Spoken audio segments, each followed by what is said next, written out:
a great event.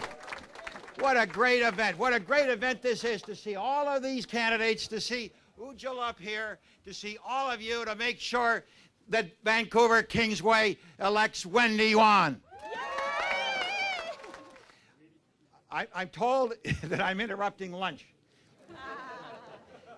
So let me just take a couple of minutes to talk about an issue that I think is very important.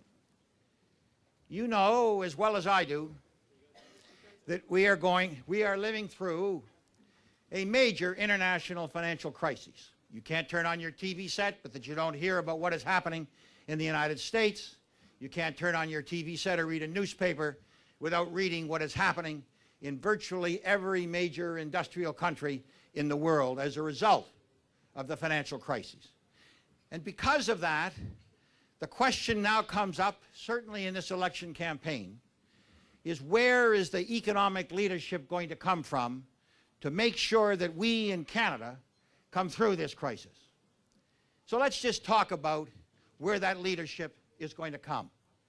You want to look at the NDP? Well, Jack Layton has no record. He has never been through this kind of thing. No NDP at the federal level has ever held government, has never had to deal with the kinds of problems that occur when banks are failing around the world and the credit crunch is occurring and small businesses having difficulty.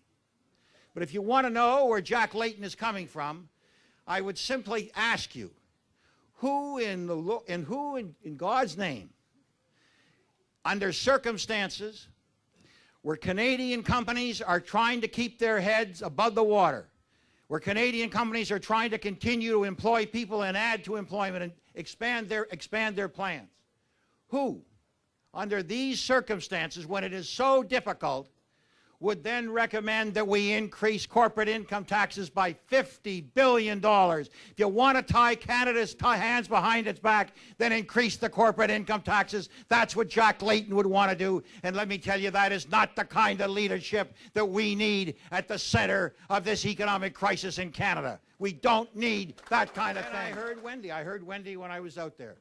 And she talked a little bit about debt and deficits. Well, let's just take a look at the Conservative record. Stephen Harper inherited a surplus of some $13 billion. The first 2 quarters of this year, we were in deficit.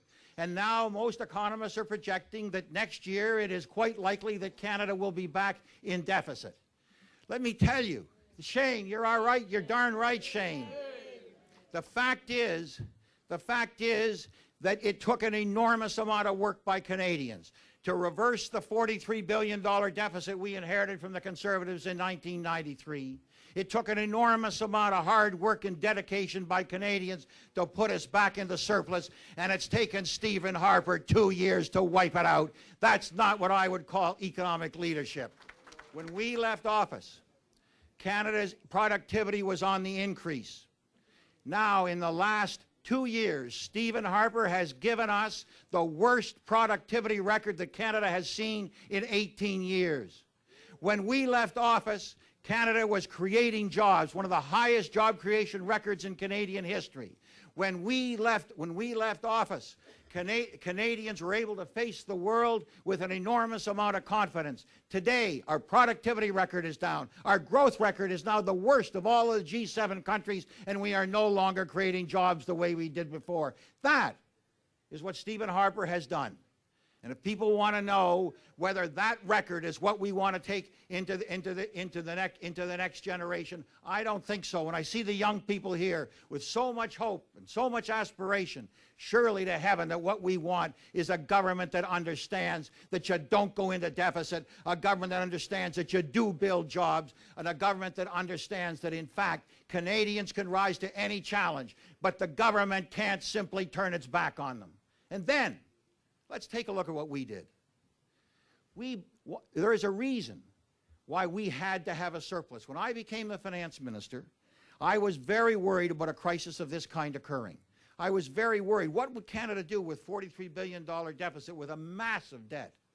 And as a result of that, we went to the Canadian people and we said, we're going to work together. We weren't afraid to sit down and talk to people about our plans. We weren't afraid to talk to Canadians about the challenges that lay ahead of us. We talked to them about how do you build a country together. And people now say, well, why did you need those surpluses? I'll tell you why you need a surplus in a country like Canada. Because, in fact, will be further financial shocks. And the best way to stay out of deficit is to stay in surplus. That's what the Liberals did. Now what remains to be done? Well, let's compare the rest of the record. Liberals invested in infrastructure. Liberals understood that building roads, decent sewers is a part of not only a better quality of life, but that's the way to a stronger economy. Stephen Harper and the Conservatives have walked away from the major infrastructure programs of the government.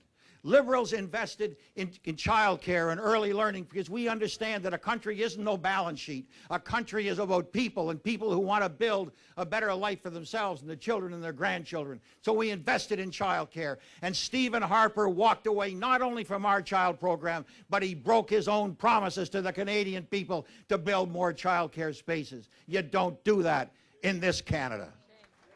And then, when I was Prime Minister, I made two important trips. I went to China, and I signed a framework agreement with the Chinese government, an agreement that said that we understood that a nation of 1.2 billion, with the tremendous growth that it had to be our partner, and we did it. And we built that framework agreement. We signed a tourism agreement that was going to give us the opportunity, in fact, to work very closely with one of the great growth countries of the world. And then I went to India. And I met with the Indian government. We signed a technology agreement recognizing the tremendous technological skills that exist within India. And it was an agreement that was going to give our universities and our teaching hospitals and our high technology companies a chance to work together with the Indians as they built a greater economy.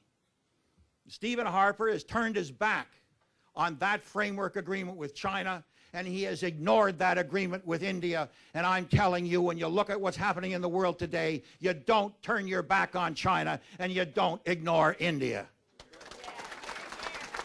Now, what have the Conservatives done here? What have the Conservatives done here? You want to compare the record, there is no doubt that the Liberal record, a record established by a Liberal government of which Stéphane Dion was part and parcel and supported all the way. A Liberal record which Stéphane Dion, as Prime Minister, will continue to ensure that we don't go into deficit, that we enhance our productivity and that we create jobs. But what's happening in this election campaign? Stéphane Dion has talked about his record. He's talked about what kind of a country he would build.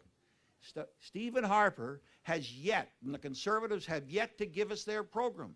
They've nothing to say about this crisis. They've nothing to say about why they are allowing us to slide back into deficit. They have nothing to say about why their tax cuts are the wrong tax cuts. They've nothing to say about why they've cut child care, they've cut research and development, they're cutting infrastructure. The fact is that the government at this point, at this stage of the world's economy, ought to be telling Canadians what they would do, and the Tories are hiding. They're not saying a thing. Well, I'm telling you, that's not leadership, and that's not the kind of leadership that Stéphane Dion, Louis Assange, and these candidates and Wendy are going to provide. And that's why I wanted to be here today with all of you. Let me just say one thing. I wanted to be here today. I think it's very important, and to see you here in such great numbers is absolutely tremendous. But you know as well as I that this election isn't going to be won here at lunch. This election is going to be won when every single one of these candidates gathers you around them, and you go out and every single day between now and October 14th, you knock on doors, you put up signs, and you make it happen. This election is within your hands. These men and women have worked incredibly hard, and they are of phenomenal quality. You can be very proud of the Liberal candidates that you have here in British Columbia. But they cannot do it alone. They need you. They need you to leave this room, to go out, to knock the doors, to talk to British Columbians, to talk to Vancouverites, to say that we believe there is a better Canada than the one that Stephen Harper and the Conservatives are offering. We believe that there is a Canada where our children can meet the challenges, where our children will be educated. We believe in a Canada that is not afraid to basically go to the great nations of Asia and say, we will work with you, we will compete with you, we will sell to you, and we will build a better world. That's what this is all about. That's what this election is all about. For heaven's sakes, let's make it happen. Thank you very much.